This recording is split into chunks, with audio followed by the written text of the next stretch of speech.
Hey, Coach Jan here, and I wanted to share this idea after morning training. And the idea is about teachers and whether or not they have the experience, martial artists in particular, the experience, the real world experience to give you the right information. And this is an interesting thought because, I've fought before, fought San Shou. I fought, some of the highest level guys in the sport of San Shou professionally. And I also fought, Tai Chi push hands, sports Tai Chi push hands, and played at the highest level of the sport, what I would consider one of the two highest levels of the sport in the Tai Chi World Cup.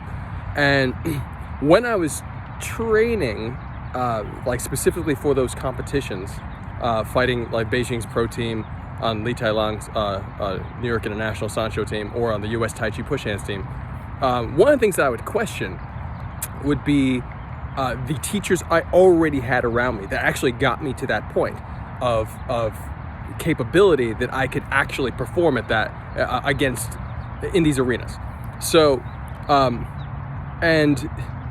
have to forgive myself for doubting some of my teachers.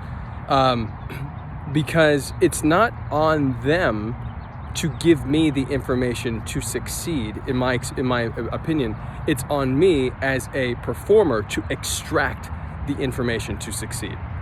And I've met teachers that are actually competitors, that can actually give you very clear, practical, like, hey, do this, don't do that, and it works. And then you might meet a teacher who. And this applies to street fighting and all this other stuff. Like there are teachers who are always who might say, this works in the street, this doesn't. This works in the sport, this doesn't.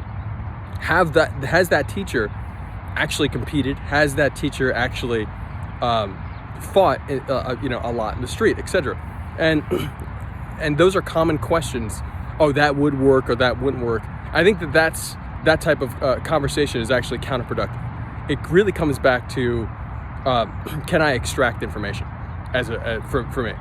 And I in recent years my son was touring martial arts schools in Los Angeles, and I would take him to every it doesn't matter what martial art. I'd take him to a bunch of different schools, and he would I would train with him and the teacher. He was like 4 or 5. I was taking him around different schools.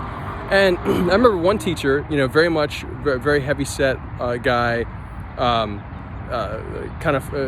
might have drank a lot, but he was a kung fu teacher at a very nice school, and he couldn't really move and do like what would you consider beautiful kung fu, but he had some interesting locks, and he showed a lock that I was like, ooh, that.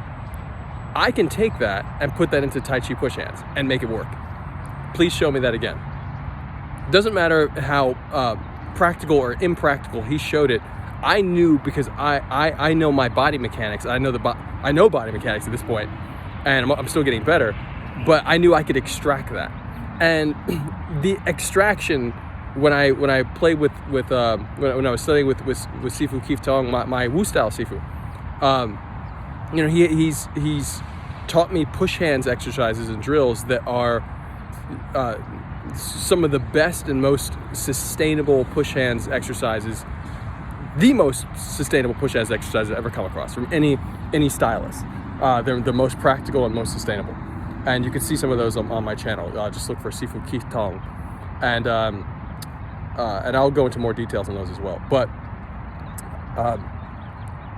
that doesn't mean Keith was a competitor or is a competitor in Tai Chi push hands. So I had to listen, and I had to see, okay, these things Keith is teaching me, these will work in this particular arena, and these other things won't. And I think that's how you have to approach every teacher. I think a lot of times people are saying, well, what have they done? And I think it's really important to recognize you can learn from anybody. You have to use your inner compass to figure out whether or not you should even be next to any person. But if you're fortunate enough to have someone attempting to share with you, and sometimes people overshare, sometimes people are trying to impose their ways on you, And a lot of times when I find that, that's often when I can sense that the teaching is not coming from the right place, and for me, and therefore I probably will remove myself from that situation. But in general, it doesn't matter to me if a teacher has competition experience or not. There's always a gem you can find. So I just wanted to share that. And obviously, if the teacher does have competition experience, etc., if you come across, I'm not saying that all teachers are the same. I'm saying that you have to extract at a high level from all teachers. And then when you come across a teacher that is specifically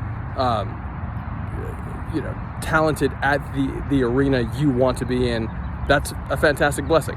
And then learn as much as you can, but still you should always be open to other teachers. So I just want to say thank you to all my teachers, and any time that I've ever doubted whether or not these techniques might work versus not work, any of that was just me having to create my own space for experimentation and find out for myself. And that's, I think, the only thing that all of us can really do. So love you guys. Just want to share that thought for the day. Talk to you soon.